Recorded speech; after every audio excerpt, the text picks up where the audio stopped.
Bienvenue à The Economy of the Collapse.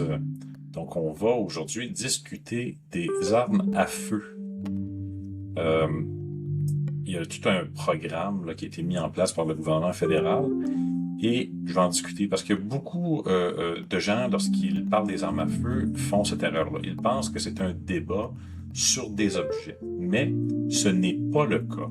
C'est un débat sur la manière dont une société définit le risque, sur la manière dont elle distribue le pouvoir et sur la façon dont tout ça évolue dans le temps. Et ce qu'on observe au Canada en ce moment. On peut pas se permettre, on peut pas le comprendre si on ne regarde pas la structure qui est derrière. Donc, c'est ce qu'on va faire. Avant d'aller plus loin, je veux être précis. Dans cette analyse, je me concentre sur ce qu'on peut appeler là, le Canada central, donc les provinces du Sud, là où vit l'écrasante majorité de la population. Selon Statistique Canada, là, plus de 80% des Canadiens vivent en milieu urbain. Et ça, c'est fondamental pour l'analyse, parce que les politiques suivent la population, particulièrement dans un système là, uninominal à un taux majoritaire comme on a ici.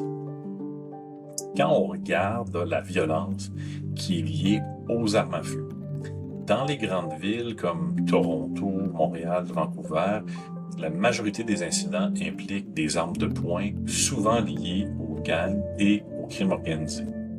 En 2023, environ 49% des incidents violents impliquant une arme à feu concernaient des armes de poing, avec une concentration marquée en milieu urbain. Mais en région, évidemment, c'est différent. Les armes sont plus souvent des carabines ou des fusils de chasse, sont reliés vraiment à la chasse, sont intégrés à la vie quotidienne de la campagne. Et surtout, le contexte de sécurité n'est pas le même du tout. En ville, les services d'urgence peuvent intervenir rapidement, souvent en quelques minutes. En région, ça peut prendre 30, 45, parfois 60 minutes. Et ça change complètement la perception du besoin. C'est un fait qui n'est pas uniquement anodin. Stephen Harper en avait déjà fait un commentaire d'ailleurs, disant qu'en région, c'est pas uniquement pour le bétail.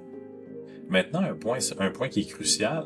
Dans plusieurs grandes villes canadiennes, les forces policières ont indiqué qu'une forte proportion des armes utilisées dans les crimes proviennent du trafic illégal. À Toronto, par exemple, jusqu'à 88% des armes retracées proviendraient des États-Unis et sont entrées illégalement au Canada. Donc la question devient légitime. Là. Si une grande partie de la violence urbaine est alimentée par des armes illégales, dans quelle mesure les politiques ciblant les propriétaires légaux répondent-elles vraiment au problème principal de violence? Et là, c'est important d'avoir un peu un historique sur ça. Parce que si on recule dans le temps, pour comprendre la différence entre le Canada et les États-Unis, il faut revenir à leur fondation. Donc, les États-Unis étaient, à la fin du 18e siècle, une société largement rurale. Les communautés étaient dispersées. Il n'y avait pas de police centralisée comme aujourd'hui. La sécurité était locale, l'autonomie était essentielle. Et, dans ce contexte, le droit de porter des armes n'était pas une réalité abstraite. C'était une nécessité concrète. Et c'est pour ça que ce droit a été inscrit dans la Constitution. Et ce que ça fait, c'est qu'aujourd'hui, les États-Unis sont maintenant aussi une société urbanisée, avec environ 80% de la population qui vit en milieu urbain. Mais la Constitution, elle, n'a pas changé. Et ça crée une tension. Parce que aujourd'hui, dans plusieurs grandes villes américaines, il y a une volonté de restreindre aussi les armes. Mais il existe des limites structurelles fortes à ce que cette volonté-là se traduise par des actions qui sont concrètes. Deuxième amendement et la séparation des pouvoirs ralentissent et contraignent les changements. Donc, on se retrouve avec une société moderne, urbaine, encadrée par une structure juridique issue d'une réalité rurale.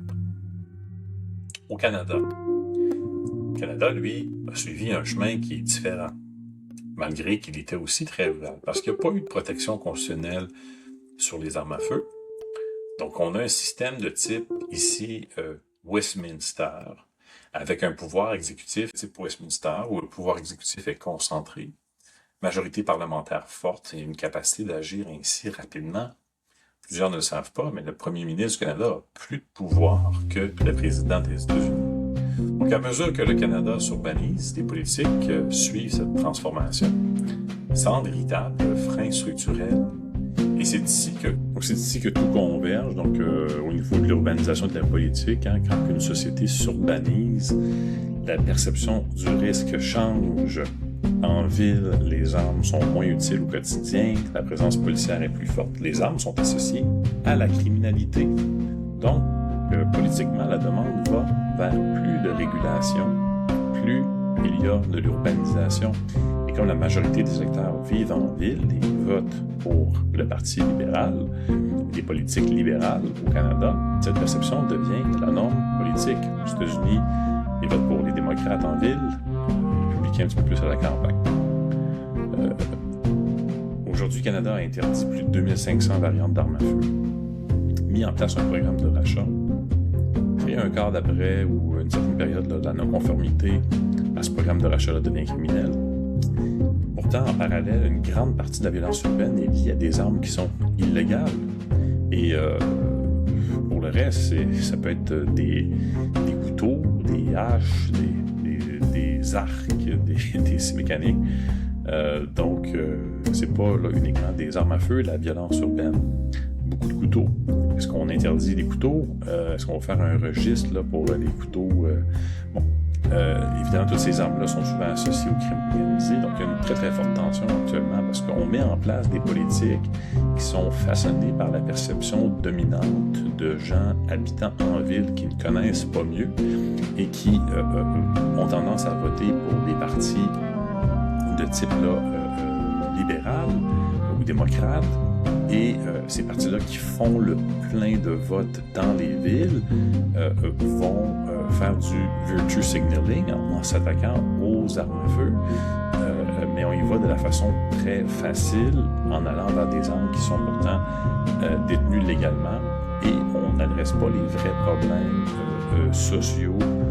On a de l'immigration massive, on a de la pauvreté, on a des familles monoparentales sans père qui représentent la majorité des problèmes qu'on voit en milieu carcéral et autres problèmes. Donc ce sont des... On ne parle pas par exemple de qu'est-ce qui rentre par les réserves et tout ça. Donc il y a toutes sortes de problèmes sociaux importants qui façonnent la violence, parce qu'évidemment l'arme est un outil, on le disait tout à l'heure, on peut prendre une hache, on peut prendre un gun à clous, on peut prendre une scie mécanique. Quelqu'un qui veut causer de la violence va utiliser un outil, et ceux qui en causent utilisent des outils qui sont illégaux de toute façon au niveau des armes à feu. Donc là, on ne vient pas du tout cibler la source du problème. Évidemment, ce n'est pas un hasard, c'est connu, et on le fait pour des raisons politiques. Donc si on prend du recul, on voit un pattern clair ici. Donc l'évolution historique, l'urbanisation, la majorité électorale et la capacité institutionnelle, tout ça converge ensemble au Canada pour donner une situation comme on la voit. Et au fond, c'est pas vraiment une question d'armes, c'est une question de comment la société change et comment elle gère le risque et surtout la perception du risque et comment on fait le signalement, le virtue signaling de ce risque-là à des populations qui ne connaissent pas mieux. Comment on redistribue le pouvoir entre les centres urbains et la ruralité et comment cette société-là réagit quand il y a des suppressions politiques. Les États-Unis sont liés à leur passé. Ça protège les gens qui habitent à la campagne, ça protège les gens qui ont une passion pour la chasse ou pour le tir sportif. Ça protège les droits de ces gens-là, en fait. Mais le Canada, lui, il est façonné uniquement par son présent. Et dans les deux cas, l'urbanisation redéfinit la manière dont ce risque-là est perçu et se matérialise ensuite politiquement et donc, évidemment, comment les politiques sont construites. Et ce n'est pas une question de peur, c'est une question de lucidité, parce que lorsque tu comprends cette trajectoire-là, tu comprends ce qui s'en vient aussi dans le futur. Et c'est pas nécessairement de tout repos. Donc, bienvenue là, à la série The Economy of the Collapse.